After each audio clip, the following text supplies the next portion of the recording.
All right. Hello, guys. Welcome back to AP World History with Mr. Ancharsky. This is chapter 4 of Unit 6, and we're going to take a look at some land-based empires now in the world. In Unit 3 and in Unit 4, we looked at land-based empires like the Qing Dynasty, like the Russian Empire, and the Ottoman Empire.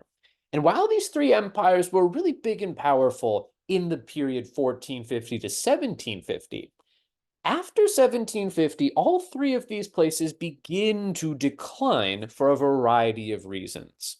The Ottomans, the Russians, the Chinese under the Qing dynasty, they're not going to go away until the 20th century. But we do see some trends that do seemingly realize in their eventual decline. But on top of that as well, we're going to see that these countries, to prevent decline, will do some reforms. The question then is, are these reforms, are these fixes going to be successful? Well, according to some historians, no. And I think no as well. But let's take a look at kind of our first two areas, our first two land-based empires in the 19th century who have existed for quite some time, but are on the start of decline. And today we're going to look at the Russians and the Ottomans. So let's take a look at the Ottoman Empire. The Ottoman Empire has been going around. It's pretty strong. It's been existed since 1299 specifically. It's kind of one of those offshoots of the Mongol Empire, going back way back to Unit 2.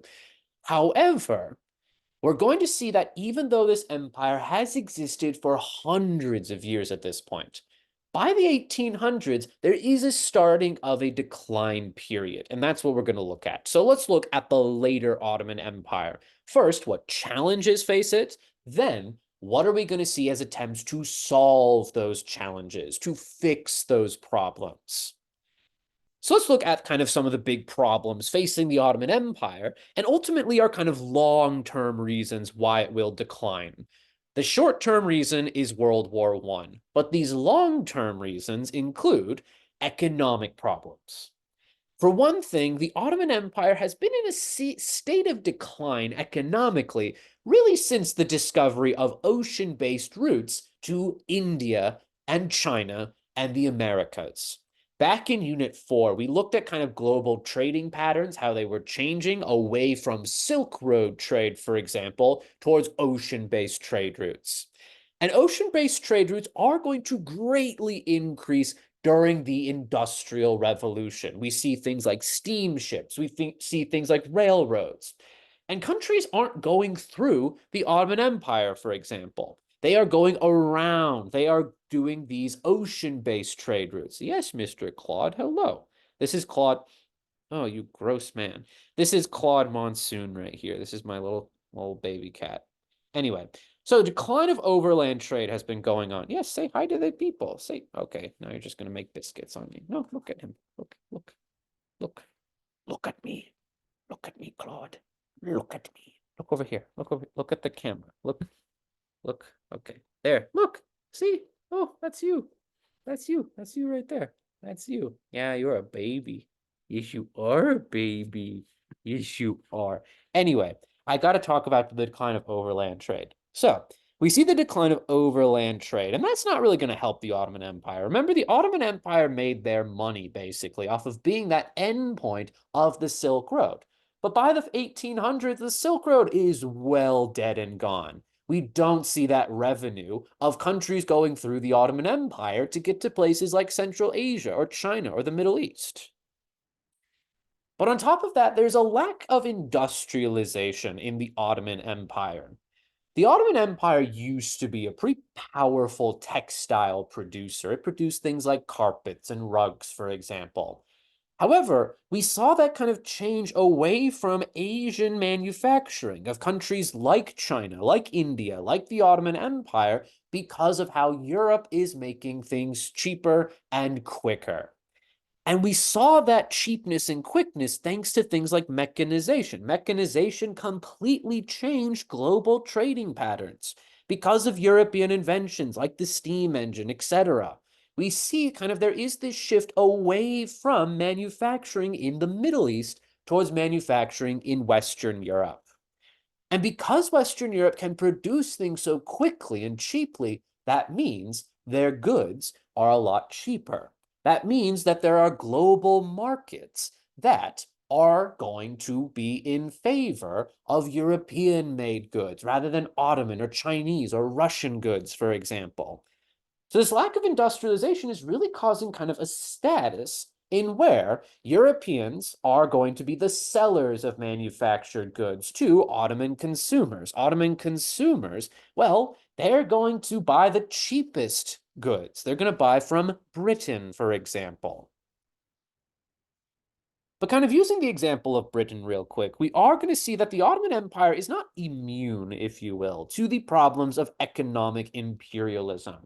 Remember, economic imperialism is where one industrial country has significant economic influence over an independent country. For example, we saw that in Latin America. We're going to see it in China in our next chapter.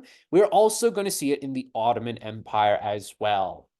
And in fact, we actually begin to see the Ottomans are losing their status of economic independence.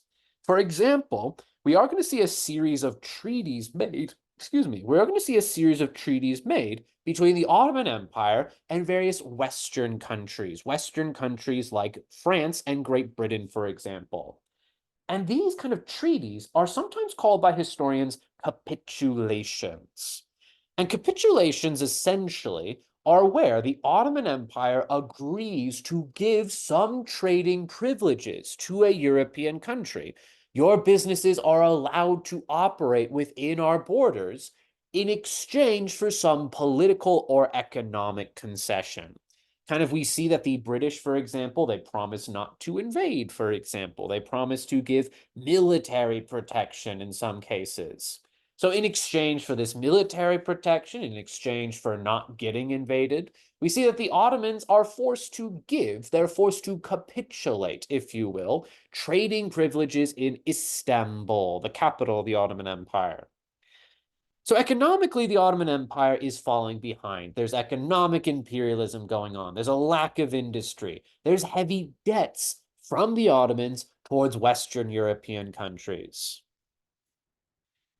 But on top of all of this, the Ottoman Empire is losing territory left and right. They're losing territory to two processes. And one of them is the growth of other European empires, empires like the French, for example. The French take away Algeria. Oh, it made a thumbs up. The French take away Algeria, for example, a big area of northern Africa from the Ottoman Empire.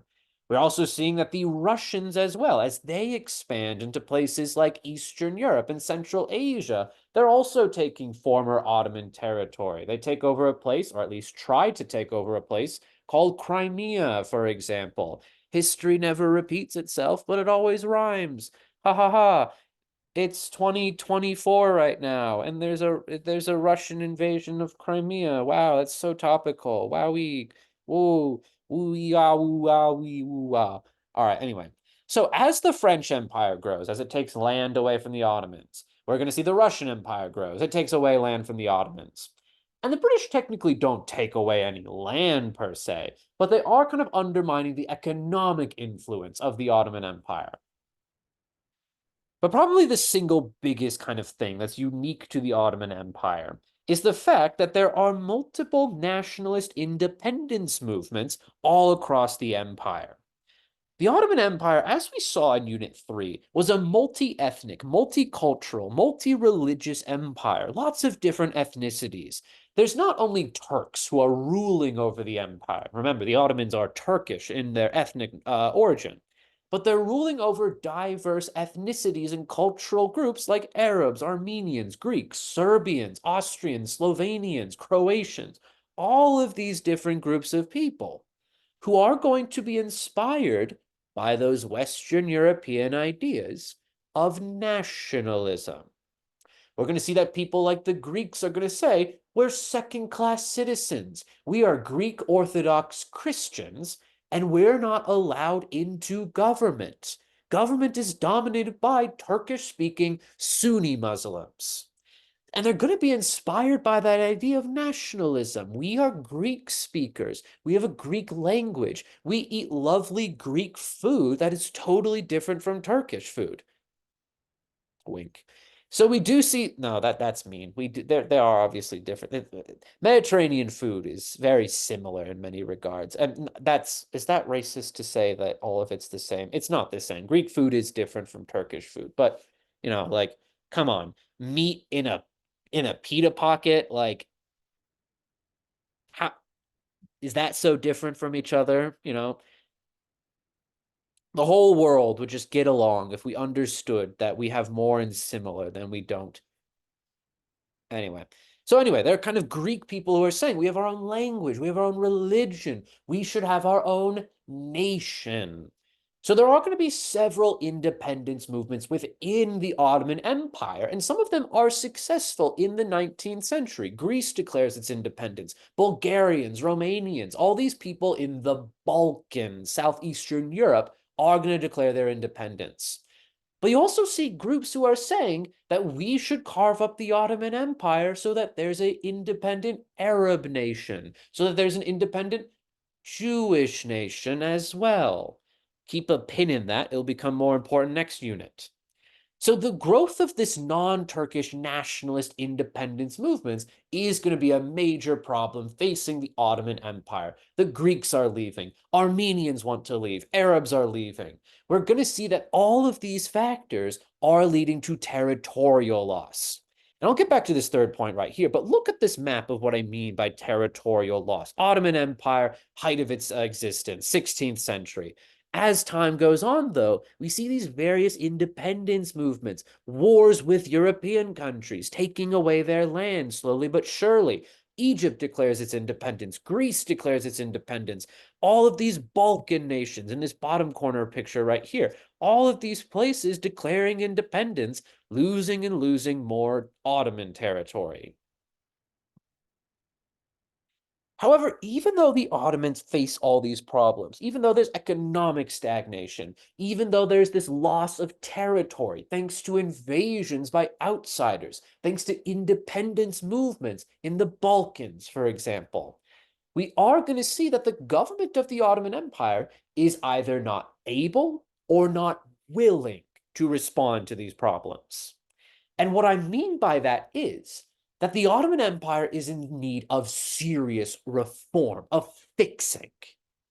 However, that would mean potentially upending Ottoman traditions, upending Ottoman cultural hierarchies, upending social statuses, for example.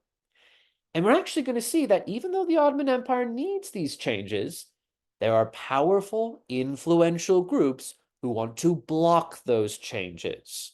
There are various elites in the Ottoman Empire resistant to change. And the two biggest groups of people who are resistant to change are the people with the most social authority. On the one hand, you have the ulama. The ulama, and you need to know this word because it pops up both in this unit and in previous units, actually. But the ulama are Islamic religious scholars.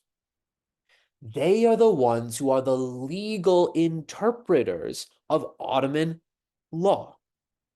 The ulama, they are a powerful advisory group. These Islamic legal scholars, they're the ones who understand Ottoman traditions, who understand the Ottoman government system is based on the idea of Sharia law.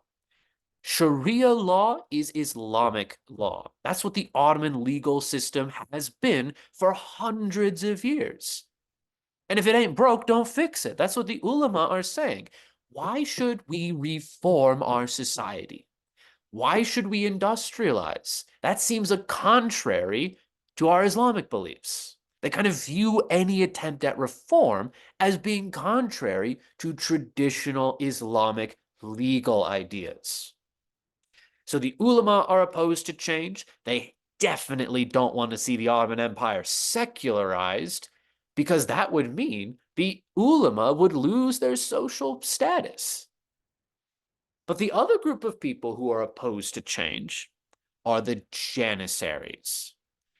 The Janissaries, as you remember, initially were the Ottoman military, or at least one component of the Ottoman military. There were other groups in the Ottoman military, kind of more regular troops, but the elite core, the best troops, the fighting Marines, if you will, to use an American comparison, were the Janissaries. They were the best and the brightest. However, as time goes on, the Janissaries take less and less of a military role and more of a political one.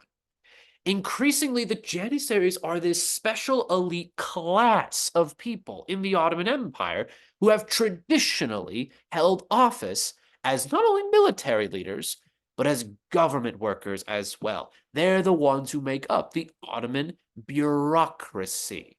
They're the government workers. They're the ones who are advisors to the Sultan. Oftentimes, they are working as ministers over different departments in the Ottoman government. There's Janissaries in charge of tax collection, Janissaries in charge of census taking, etc. And the Janissaries view attempts at reform of trying to adopt things like westernized professional militaries, of adopting things like maybe even a constitution, maybe even adopting a civil service exam. That these things would somehow mean that Janissaries would lose their social status. So in general, kind of we see that elites like the Janissaries, like the ulama, are opposed to change. The Ottoman Empire needs change. It needs to modernize. It needs to westernize, you could almost argue. However, these groups of people who have a lot of political control will try and block those changes. And we'll see some examples of these guys doing that in just a second. But this kind of idea that elites being opposed to change is something that connects all three of these land-based empires, the Ottomans, the Russians, and the Qing dynasty. The Russian elites, like the Russian Orthodox Church, like the boyars, like czars themselves, they're opposed to change. In China, it's the Neo-Confucian scholar gentry. They're opposed to change as well. All right. So definitely no reasons why the Ottoman Empire is declining. However, we will ultimately see that there will be some government officials, some sultans, some governors who are going to adopt some ideas that resemble government and economic policies of Western European countries. And the example we're going to take a look at now is Egypt, actually. Egypt was initially a region of the Ottoman Empire. However, because of things like Egyptian nationalism, because of things we're going to see in just a second, Egypt becomes its own separate, independent country. However, Egypt faces a lot of the same problems the Ottomans do. Egypt is under-industrialized. Egypt is under British military occupation, for reasons we'll see in a second. However, to overcome those difficulties, Egypt is going to adopt some Western practices, politically and economically, to try and fix those problems. And Egypt won't be successful, but they will try and adopt what is called the European model. How does Europe make its economy? How does Europe make its military, for example? So let's take a look at Egypt. However, kind of how does Egypt become independent, but also where do these Western nationalist and Enlightenment ideas come from? It's our boy, Napoleon. Napoleon invaded Egypt in the late 1700s, and it's kind of a weird side story of the Napoleonic Wars. We associate Napoleon with invading much of Europe. He invaded all the way to Russia. However, he also invaded Egypt very briefly during his time as a military commander. His kind of thought process was to potentially cut the British off from India.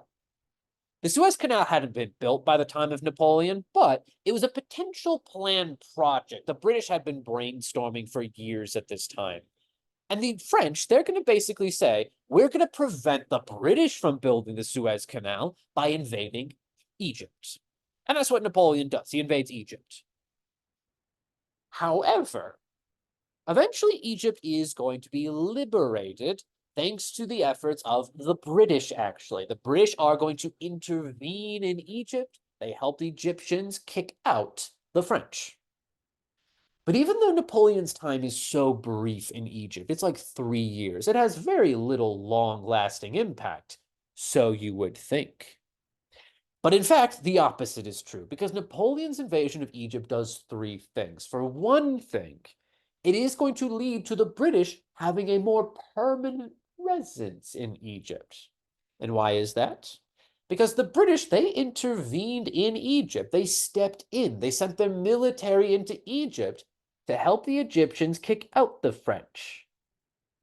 In other words, the British helped protect Egypt.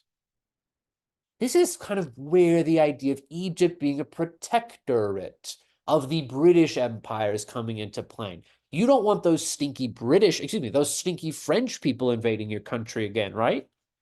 You got to have a military presence, and we're the strongest, best military out there, baby. So it's going to lead to more British presence. The British help kick out Napoleon, and the British stay in Egypt. But we also see that the the French ability to invade Egypt so easily kind of shows the Middle East in general how easy Western European countries could invade the Middle East. It's showing kind of this military weakness the Ottomans, various other Middle Eastern societies have compared to Western Europe. But lastly, the reason why Napoleon is ever talked about at all in AP world history is that he helped spread the Enlightenment. No matter where he went in Europe, there was a Napoleonic code, an Enlightenment-inspired constitution and legal system that applied to all subjects of the French Empire. And that includes all of the places of the French Empire. That includes Egypt. So those Western ideas of the Enlightenment, those Western ideas of nationalism, those Western capitalist, industrialist practices, all of those are going to make their way. They're going to wiggle their way into Egypt, and by extension, the rest of the Middle East. If you ever got a primary source, kind of talking about the primary source might be a Middle Eastern woman, for example, and she might be talking about feminist ideas. Kind of the thought process the AP wants you to have is that those ideas are inspired by the Enlightenment. This is where the Enlightenment comes into the Middle East. It's because of Napoleon. All right. However, all of these Western ideas are going to be first applied, actually, in Egypt, because Egypt is free from the French. However, there's a British military presence. There's a threat of the Ottomans reclaiming that lost territory and reducing Egyptian independence. However, we're going to see that Egypt is going to kind of seek out ways to secure its political and economic independence. And we see that under the leadership of Muhammad Ali, the Khedive of Egypt, that we're going to see this attempt at industrialization. Egypt wants to industrialize for two reasons. It wants to remain free from the Ottomans and the British. And the thought process by Ali is, if we industrialize, we're not dependent on British manufacturing. If we industrialize, we have a modern military. Maybe we won't be dependent on British troops. Maybe we can stand our ground against invaders like the Ottomans or the other European powers. So kind of Ali is going to, as the governor, as the leader, as the Khedive of Egypt, he's going to use government resources to try and industrialize. And he's going to try and industrialize Egypt's economy through these three factors. He's going to put a tariff, a tax on goods coming into Egypt, a tax on British manufactured goods, for example. He's making British goods more expensive, and by comparison, Egyptian goods are cheaper. Egyptians want to buy those products. You don't need to buy from British transnational companies. You can just make them yourself. There's going to be a command economy. There's going to be government kind of control of the economy, creating artificial supply and demand. Basically, he is trying to kind of jumpstart industry as quickly as possible. And he thinks the best way to do that is not by relying on traditional laissez-faire, but by creating the supply, by telling farmers to grow cotton, telling textile producers to use these types of machines, to sell goods at this high of price.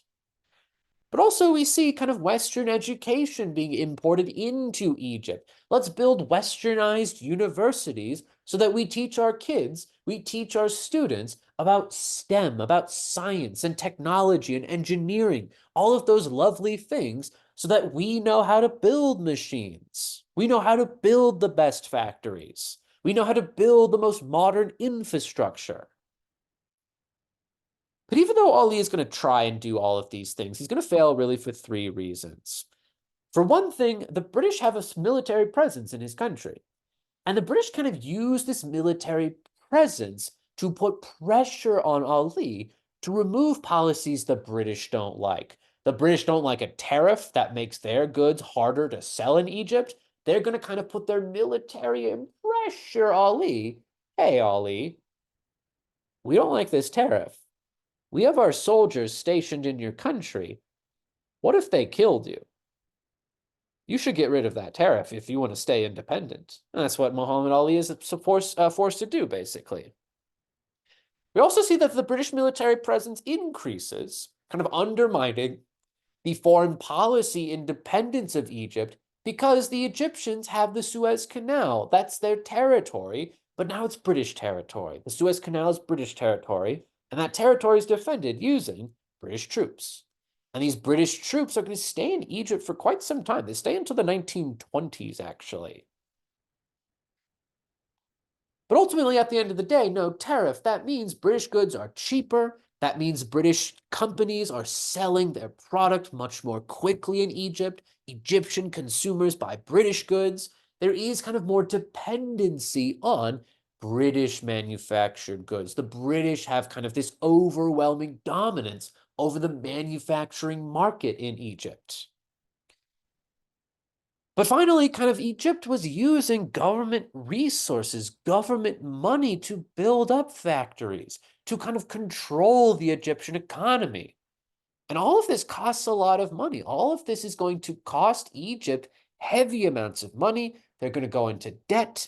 And who are they going to get loans from? Well, a country that really wants to give them loans, the British. British banks are going to loan the Egyptian government money. Oh my gosh, they loan them boatloads of money. And the Egyptians are not able to pay all of this back all the time. So they're forced to give up more stuff. They're forced to give up land as collateral, basically. This allows British transnational businesses to own a majority of cotton plantations, for example, in Egypt.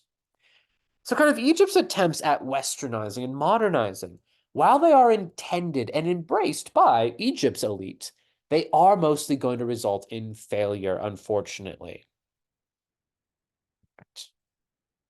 Let's scooch on over. Let's pop on over to our boys, the Ottomans. Egypt, separate country from the Ottoman Empire. The reason why I talk about it is that it is an example of reform that does take place in the Middle East. However, in the Ottoman Empire, we see much stiffer, much tougher resistance against making changes that might be necessary. So let's look at this resistance to change, especially. And let's actually look at an example of how some Ottoman sultans were in favor of modernizing, in favor of westernizing. But they're going to receive a lot of pushback from elites like the ulama and the janissaries. Selim III was the Sultan of the Ottoman Empire in the early 1800s, and his thought process was, wow, if we don't make changes, the Ottoman Empire is going to go away. So he comes up with this plan of how to improve the Ottoman Empire's government and the Ottoman Empire's economy. And he basically thinks that the best way to improve the economy is by having a government able to support support industrialization. But if the government is weak, if the government is inefficient, we can't support the building of factories. Because Salim wants to do basically what Muhammad Ali is doing. But he can't do that if his government doesn't work. So Salim III is going to try and improve the efficiency of government by doing these three things. For one thing, he's going to try at centralizing tax collection in the Ottoman Empire. The Ottomans traditionally relied on tax farming, on sending private contractors village to village, collecting taxes, bringing back revenue to the Ottoman government. But tax farmers were paid in a percentage of the revenue they collected. And this works really well if you have honest tax collectors. But if you have a government that's not really checking into what's going on in, say, I don't know, way off where in the southern tip of the Arabian Peninsula, far and far away from Istanbul, well, some tax farmers, they're going to start collecting taxes not for the Ottoman government, but for themselves. They're skimming too much off the top. They're pulling away revenue that should be going to the Ottoman Sultan. And the Ottoman Sultan needs that money. Government money is needed to help industrialize. So Selim III is going to try, keyword, try to get rid of this tax farming system. But he's also going to say, our government, its legal system, is stuck way too much in the past. It's stuck way too much in very narrow-minded traditional views on Sharia, traditional views on Islam. So Selim III is going to try and secularize the country, actually. He's going to try and kind of separate religion and government. He views that the ulama have way too much influence over policy. And these ulama kind of whisper things in the Ottoman Sultan's ears. Hey, maybe you shouldn't centralize your tax system because that goes against tradition. We've been doing tax farming for hundreds of years now. It's been working, hasn't it? Why get rid of something that's been working for hundreds of years? And the Ottoman Sultan, Selim III, is going to say, it's not working, brothers. It's not working at all. What the heck are you talking about? You guys need to have less influence in government.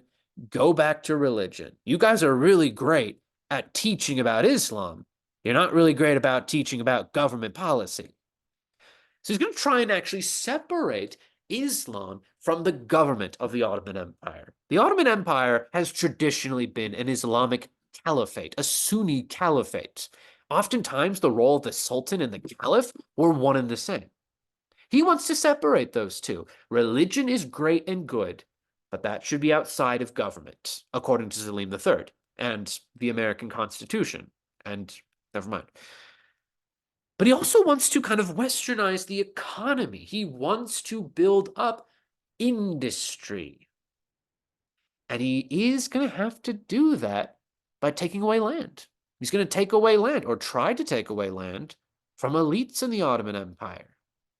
Because Janissaries made their money not just through government revenue, through government checks, basically, being workers for the government, but also by owning a lot of land. They kind of view attempts at industrialization as if they're a threat to their social status, these Janissaries. But he also wants to modernize the military as well. He wants to end the Janissaries, quite frankly. The Janissaries are too much of a traditional, too much of a reluctant to embrace change and reform. He's also thinking about kind of having a system where you don't kidnap boys to be in the military, but there's a volunteer army. There's also going to be conscription as well. You don't go through this weird process of converting someone into religion. Why not kind of just draft whoever the heck you want? I mean, like, why?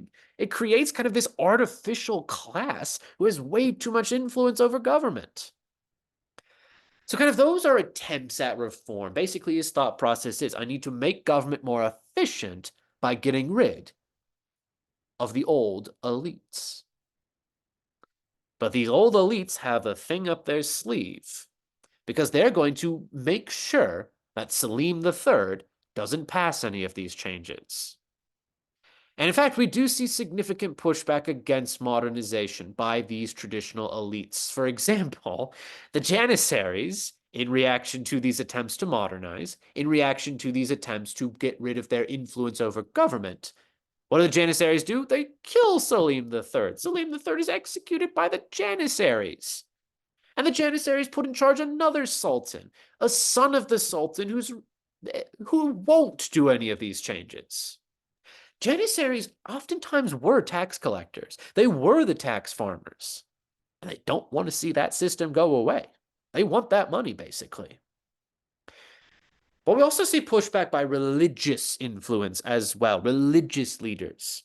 For example, on the Arabian Peninsula, there's this wide-scale rebellion called the Wahhabi Rebellion. Wahhabism is controversial and it's a little complicated to explain, but for our purposes, it basically is a very traditional interpretation of Islam. They view secularism, they view Western Enlightenment ideas as contrary to Islamic religious teachings. Basically, they kind of want a government, a nation, if you will, that's not secular. They fear that Selim III and his kind of reform-mindedness would secularize the country. So what do these Wahhabists do? They do this massive rebellion. It lasts for like 7 years and is put down eventually. But it kind of shows the length that religious leaders would go to push back against change. We are willing to break away from your country if you secularize. However, even though there is this pushback that can get pretty violent, revolts and assassinations and executions, eventually there will be people in the Ottoman government, including some sultans, who are convinced that some change is needed. Because in the 1850s or so, there's this massive conflict called the Crimean War. And normally I would have gone into the Crimean War kind of a bit more. That's kind of why I'm redoing this video. But the Crimean War was this conflict between the Ottomans and the Russians. It's not really important what the thing was about. However, the Ottomans were not able to hold their own against the Russians without asking for help from the British and the French. The British and the French stepped in. They had their own interests, but they stepped in to help the Ottomans against the Russians. Kind of if you're interested why they stepped in, basically the British and the French didn't want the Ottoman Empire to go away because they feared the Russians would take over all of that resource-rich territory. However, the reason why it's important for our story today is that the near loss of the Ottoman Empire, that the Ottoman Empire having to ask for help from Western countries, kind of just showed how weak the Ottoman Empire was. Sure, they didn't lose any territory, thankfully, but they needed help. They couldn't do it by themselves. They didn't have a strong enough military. The Janissaries are blamed for kind of this defeat, basically. These old, outdated groups of people not willing to embrace an industrialized economy, an industrialized military, a more efficient government system. And ultimately, kind of the Crimean War is going to compel some Ottoman sultans to start embracing change. Maybe some change is needed to keep the Ottoman Empire together. And indeed, that's where we're going to see Mahmud II come into play. Mahmud II is going to institute a lot of changes designed to stabilize the Ottoman Empire, to make its economy stronger to resist economic imperialism, to make its military stronger to resist outside invasion, but also to kind of unify the empire and prevent further independence movements. So what is Mahmud II going to do? Well, for one thing, he is going to realize that if any of these changes are actually going to work, we need to get rid of the people who hate these changes. We're going to get rid of the Janissaries. Boom, the Janissaries are gone. No more Janissaries. Literally, they are killed. Not all of them, but a good chunk of them are killed. Janissaries are no more. They're executed, a lot of them anyway.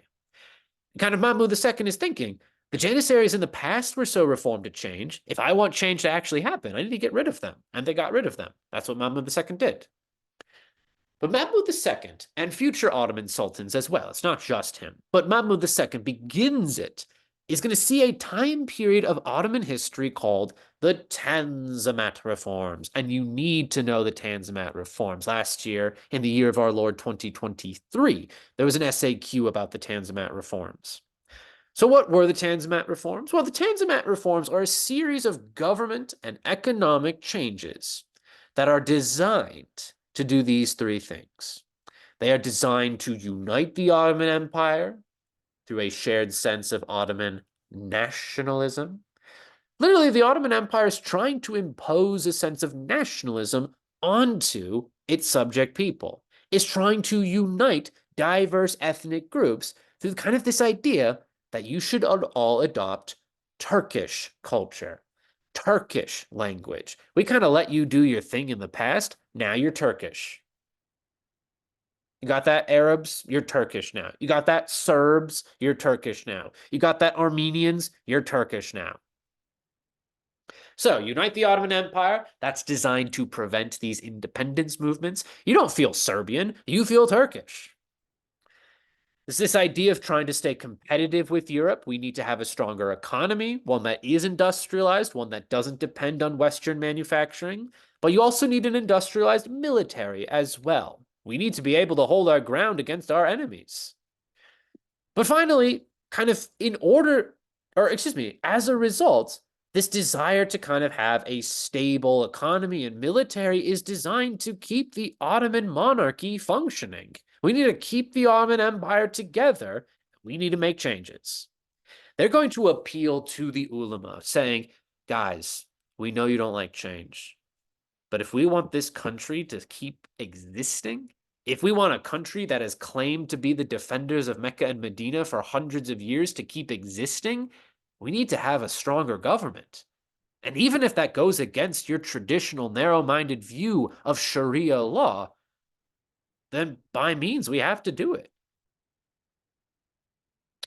And there are kind of three parts of the Tanzimat reforms. There's modernization, there's secularization, and there's westernization. Those are the three aspects of the Tanzimat reforms. Modernization basically means kind of improving the efficiency of the Ottoman government, making sure the Ottoman government has enough money to support industrialization, to support modernizing the military.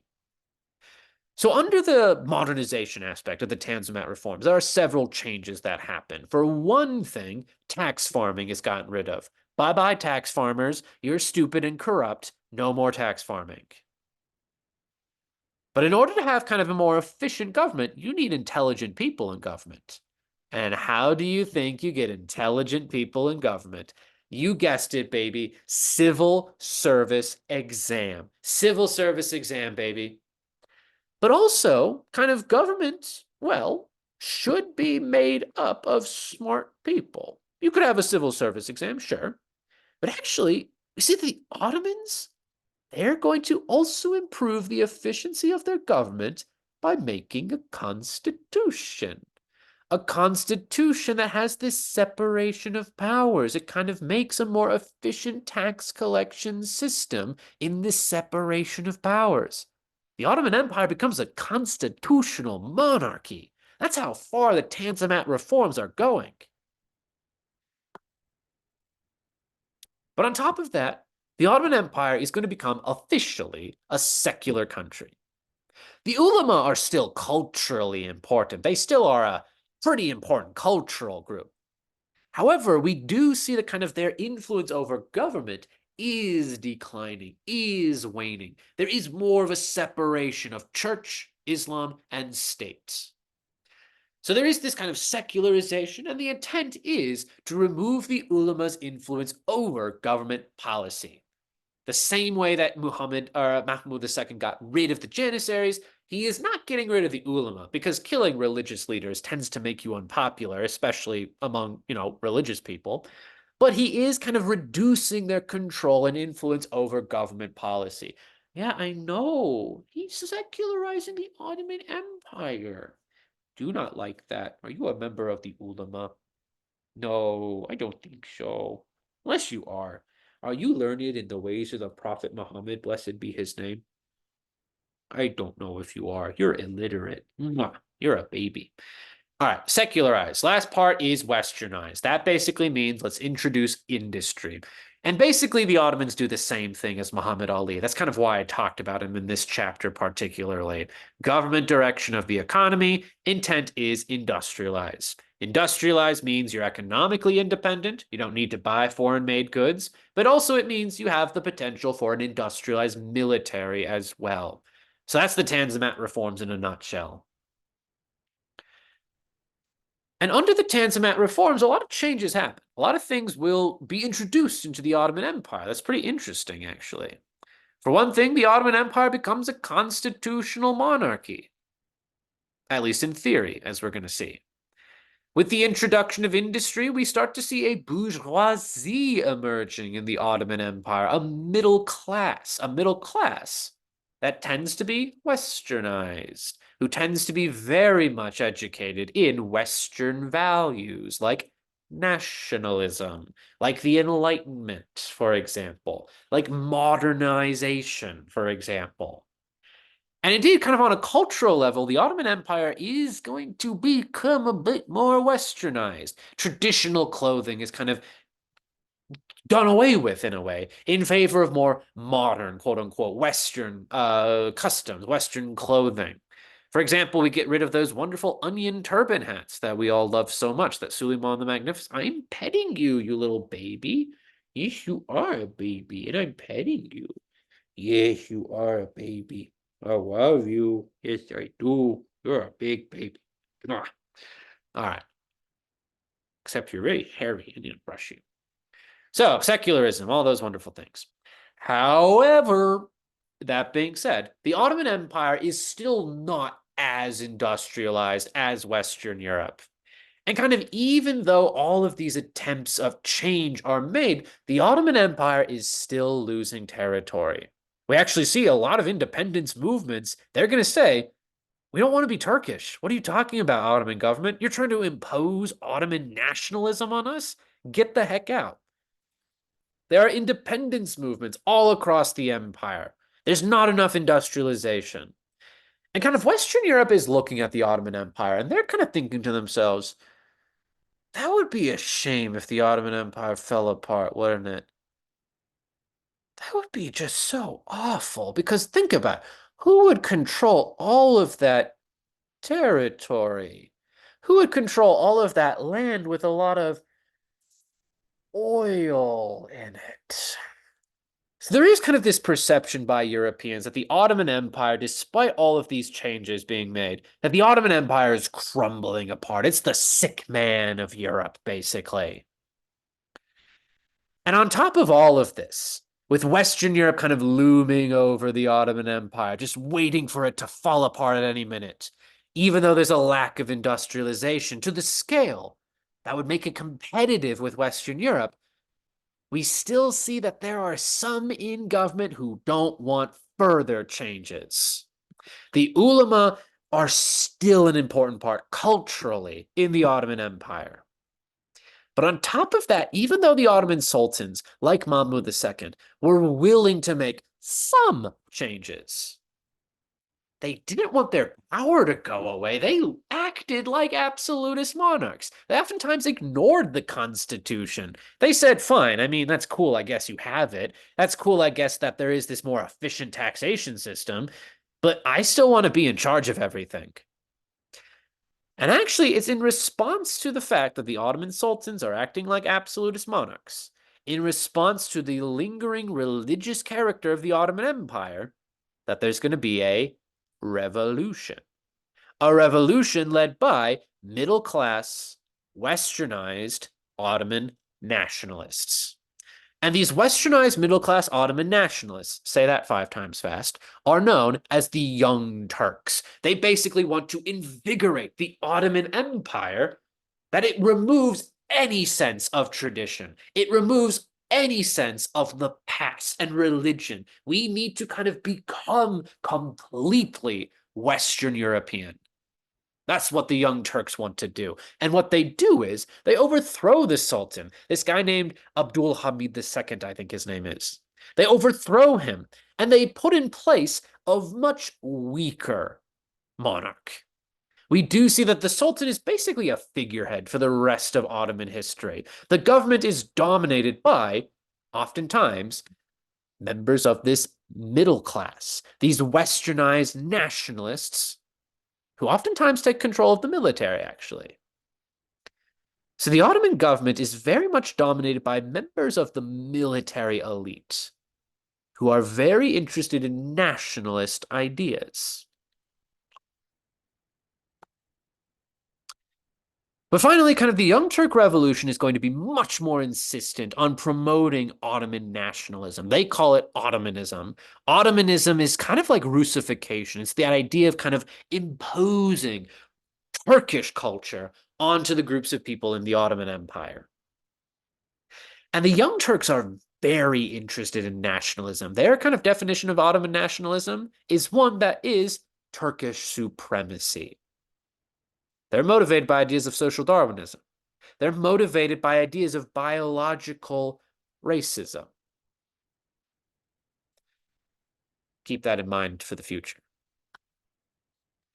Because these efforts to unite the empire under this common Turkish identity is going to cause a lot of pushback by various ethnic groups. This insistence on Ottoman nationalism has kind of the mentality of erasing non-Turkish culture. And we actually do kind of see that in the Ottoman Empire, various groups of people are treated like second-class citizens. Arabs are forbidden to kind of speak Arabic on a government level. They kind of are not able to organize on a government level because the official language is Turkish. Before kind of the Young Turks, Turkish, Arabic, Armenian, those were some of the big languages of the Ottoman Empire. Kind of the thought process was all of these are the official languages. But now, under this sense of Ottoman nationalism, it's just Turkish. Arabs feel that they're being treated as second-class citizens. They're denied political representation. Their language is no longer one that's official in Ottoman government. Jews as well, even though technically there's religious freedom in the Ottoman Empire, even though technically that constitution was secular, Jews feel that they don't have the same rights as Turks in the empire, Armenians as well. And we're actually going to see that this sense of Ottoman nationalism is only going to encourage more independence movements, other non-Turkish groups across the empire, but namely in the Balkans. They're going to break away and declare their independence. Bulgarians, Serbs, Croats, all of these people are independent now. That's what the Balkan Wars were, a series of wars by various ethnic groups in the Balkans to declare their independence. So all of these groups are declaring their independence. And actually, this kind of has some big ramifications for the future. Because all of these independence movements are happening. And you're going to see that kind of out of this sympathy for nationalism by the British and the French are going to be in support of these resistance movements. And that kind of makes the Ottoman Empire say to themselves, we don't really trust France or Great Britain. We should have a military alliance with the rival of France and Great Britain, Germany. And ultimately, kind of this military alliance is going to lead the Ottoman Empire into the First World War. And for reasons we'll talk about more in the future, that will lead to the Ottoman Empire's decline. Because ultimately, the single immediate cause of the end of the Ottoman Empire is World War I. And we'll look at that more in the future. All right. So let's wrap up by actually looking at Russia. What the heck is Russia getting up to during the 19th century? And you're going to notice that there's a lot of similarities. There's similarities in the problems Russia is facing with the Ottoman Empire, but we also see similarities in the attempts at reform as well. So let's look at the Ottoman Empire and some of its problems. Well, one of the most immediate and glaring ones is the fact that even though it is a European country, mostly, even though it is a European nation, we see that Russia is the least industrialized country in Europe. All of the Industrial Revolution, Hudad, that was going on in Western Europe, not in Russia. And one of the biggest explanations for why there was a lack of industrialization was the political and economic dominance of serfdom.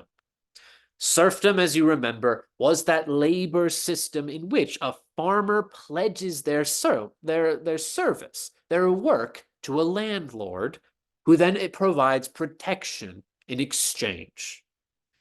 And serfdom had been going strong in Russia ever since the Black Death, really, ever since the Mongols, I should say. Kind of remember, serfdom goes away in Western Europe, mostly because of the Black Death. It keeps going pretty strong in Eastern Europe. The nobility kind of benefit from this serfdom relationship. But the consequence of this reliance on serfdom is that Russia is primarily an agricultural society. And this agricultural society does see a lot of class and political differences in terms of power. We have this dominance by the nobility over the peasants. There's a lot of poverty going on in the Russian Empire. Much like the Ottomans, much like the Qing dynasty, there's opposition to westernization, opposition to reform. And kind of the groups that we see in the Russian Empire who are opposed to change, well, we'll talk about them in a second. But attempts at westernization that we had seen earlier in this class, just to kind of connect it to things we have been talking about, those attempts at westernization, they mostly affected elites in the country. In terms of culture, quite frankly, they might have a dress like Western Europeans under Peter and Catherine, but politically, everything remained the same. Economically, everything remained the same. And the two biggest groups of people opposed to change are the boyars, Russian nobles, and the Russian Orthodox Church. The boyars don't want serfdom to go away. They want to keep having an agriculturally based society. And the Russian Orthodox Church, they kind of view modernization, Enlightenment ideas as being opposed to Orthodox religious teachings. So because of kind of these two influences, we do see a lack of Enlightenment thought in Russia before an event we'll talk about in a second. But we also see a lack of industry as well. Industry is culturally mistrusted in Russia. But much like the Ottoman Empire, much like the Qing dynasty, there is a lot of different ethnic groups who want their independence. Russia is huge. It stretches from modern-day Ukraine all the way to the Pacific Ocean. And in that vast expanse of things, there are thousands of minor ethnic groups who feeling the burn of nationalism. They want to declare independence. There are Poles and Slovaks and Central Asian nomadic groups who want their independence. So let's see it kind of at these attempts to change and solve these problems. Well, we're going to see that the ideas of modernization, the ideas of adopting Western European ideas of economy and government, that came because of, you guessed it, Napoleon. In 1812 or so. What are you doing, weirdo? In 1812 or whatever. No, that you couldn't eat that. That's a leaf. Dumb boy. I love him so much, but he's so stupid. All right. Anyway, where did all these Western ideas come from? Napoleon. Napoleon invades in the early 1800s, blah, blah, blah, blah, blah. Never invade Russia in the winter. He's forced to retreat. But anyway, for the brief period of time that Napoleon was in Russia, Enlightenment ideas spread there. And there are going to be actually some Russian nobles, some military officers especially, who are going to say, we hate Napoleon, but those Western ideas, those are pretty cool. Those were pretty jazzy. However, even though Enlightenment ideas are going to enter into Russia, Russia is kind of unfortunate because they have an absolutist monarchy. And this absolutist monarchy, sometimes it's in favor of modernization, other times it's not in favor. It really depends on the czar, basically. There are multiple czars that kind of switch and alternate between making modernization efforts, reforming the military to make it more like Western Europe, introduce industry, And then there are some czars that are like, nah, I'm going to chill with my boys, the boyars, and the Russian Orthodox Church and not change anything. Some czars, like Alexander the First, did make some changes. He did kind of allow for religious freedom, for example. But other czars, like Nicholas the First, they ignored those calls for change. But ultimately, kind of the call for change is strongest among those westernized military officers. Westernized nobles, westernized military officers are going to say, we need to make changes.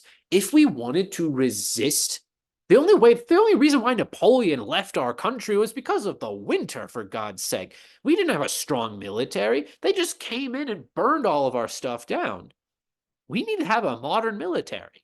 We need industry if we want a modern military. And if we want a modern military, we've got to end serfdom. All right, if we want a modern economy, we've got to end serfdom. Serfdom keeps us dependent on agriculture. If we end serfdom, that frees up people to move to cities to be in factories. And ultimately, kind of because these calls for change are ignored by czars like Nicholas I, there's going to be a massive rebellion of westernized nobles in the Russian Empire who are going to try and overthrow the czar. They want a constitutional monarchy. They want a monarchy that has a civil service. They want bright and intelligent people in government and not just rely on the whims of the czar. The czar controls everything. We need to restrain that power so that our ideas can go into government. And all of this is going to lead to something called the Decembrist Revolt. The Decembrist Revolt, led by these military officers who want to create a constitutional monarchy. They want a government more in favor of industrialization. It's called the Decembrist Revolt. It happened in December. And even though they made really good music, because it's a band, the Decemberists, even though kind of they had all of these demands, and even though there was some success in taking over some cities, the Decembrist revolt is put down like a bug. However, ultimately, much like with the Ottomans, kind of the Crimean War is going to be a wake-up call for the Russians. The Russians lose this war. They had the upper hand at first, but their loss in the Crimean War is going to compel the Russian czars under Alexander II to make these changes. And under Alexander II, we do start to see some industry being introduced into the country. We do see that the government of Russia, in something that will be kind of similar to something we'll talk about in the future, will heavily support industrialization. I'm alluding to Stalin. But anyway, government promotion of industry. How does government do that? Well, for one thing, Alexander II, pretty cool, is going to get rid of serfdom. Serfdom, too reliant on agriculture. We're going to introduce things like mechanization. We're going to introduce free labor so that peasants are able to move beyond their farms and move to cities. And when they're in cities, we're going to have a lot of workers to build factories. Whoa! So that's why serfdom ends. Basically, Russia wants to industrialize. It needs a workforce. It's going to free up all the serfs. No more serfdom. Woohoo, Russia. They get rid of serfdom before the United States gets rid of slavery. Wow, that's so progressive. Then we're going to see kind of the introduction of Western industry because Russia is going to purchase machinery from Western European countries. Machines are coming in to build the earliest factories. And indeed, we do see the expansion of Russian industry. Government is deeply involved in Russian industrialization, as seen through these examples here. The Russian economy is going to be largely commanded, if you will, by the Russian monarchy. The Russian monarchy builds a trans-Siberian railroad, kind of to bring in resources from Siberia into the urban centers of Western Russia. We're going to see that Russia is going to expand by building up an economic presence in China and Afghanistan and Persia, for example. But we also see that Russia is expanding to acquire natural resources. They're invading Central Asia for that sweet, sweet coal, for that sweet, sweet cotton and grasslands to grow more farms so there's enough food to feed these cities. Wowee. And all of this is actually going to be fairly successful. Russia is not the most industrial country in Europe by any stretch of the imagination, as we're going to see. But there is some industry introduced. We do see a middle class being created. But on top of that, Russia has some democratic reforms, actually. Russia is going to introduce some democracy to kind of introduce a little bit of that civil service meritocracy sort of idea. Their kind of thought process is we should elect well-educated, well-trained people into government so that these people can kind of use their positions in government to move the country to a good direction. If we are able to vote, we're going to vote for good people. Good people are going to make good changes. So there's going to be some local government. There's these things called zemstovs, basically kind of city councils are created, kind of democratic people. These kind of democratic governments, they're going to be more in favor of protecting property, all that wonderful stuff. But also we see under Alexander II kind of that attempt to ease those nationalist ethnic tensions by introducing Russian culture. There's Russification. You're all Russian now, basically. It's trying to promote a unified national culture. Basically, the thought process is diminish all of those ethnic and independence feelings by making everyone be Russian. However, there are some lingering problems. Even though industry is introduced, it's not enough. Western Europe is way more industrialized than Russia on the eve of World War I, and that will become especially important next unit. Literally, Russia is so far behind in terms of industry that they don't even have the right railroads. Kind of the railroads that are being built that are going into Western Europe, they're of a different size. So they can't easily put the trains that go to Western Europe. They need to kind of switch their gears before they're able to go into Western Europe. Europe, or excuse me, Russia is also so behind economically and culturally that they don't have the same calendar as Western Europe. Literally, at the first ever Olympics in 1896, the Russians show up a month late because their calendar is wrong. Russia also does a lot of military defeats. It also suffers a lot of military defeats. There's this thing called the Russo-Japanese War. We'll talk about a little bit more next unit. Basically, Russia and Japan go to war. Who wins? Not the white guys, but the Japanese win. And even though there is industry being created, it does create a lot of economic tensions. We do see that there is this really big wealth gap between rich and poor in Russia. There's a large proletariat population who are starting to say, wow, this system of capitalism kind of seems a little shady. All of the problems of the Industrial Revolution we talked about last unit, they're going to start applying to Russia now. And remember that one of the effects of those poor working conditions, of that high wealth inequality, was a rising interest in socialism. Hopefully that doesn't lead to anything. Russification, kind of that similar effect as Ottomanism, is that idea of kind of creating a unified national culture. That's going to be met with resistance, actually. People don't want to adopt Russian cultural practices. They want to preserve their cultural tendencies. So we do kind of see that attempts at creating a national culture fail. There are a lot of independence movements in the Russian Empire. The Polish, for example, they want an independent country. The Ukrainians, they want an independent country. But we also kind of see that in order to kind of enforce Russian culture onto various groups within the empire, that there is going to be a lot of persecution of ethnic and religious minorities. One of the biggest groups that's going to be persecuted are Jews in Russia. There's going to be a series of government-backed attacks on Jews called pogroms. Pogroms are organized violent attacks on Jewish communities. Technically any community, but in this case, they're Jewish communities. That comes up more later on in this unit, but also a little bit, obviously, more in Unit 7.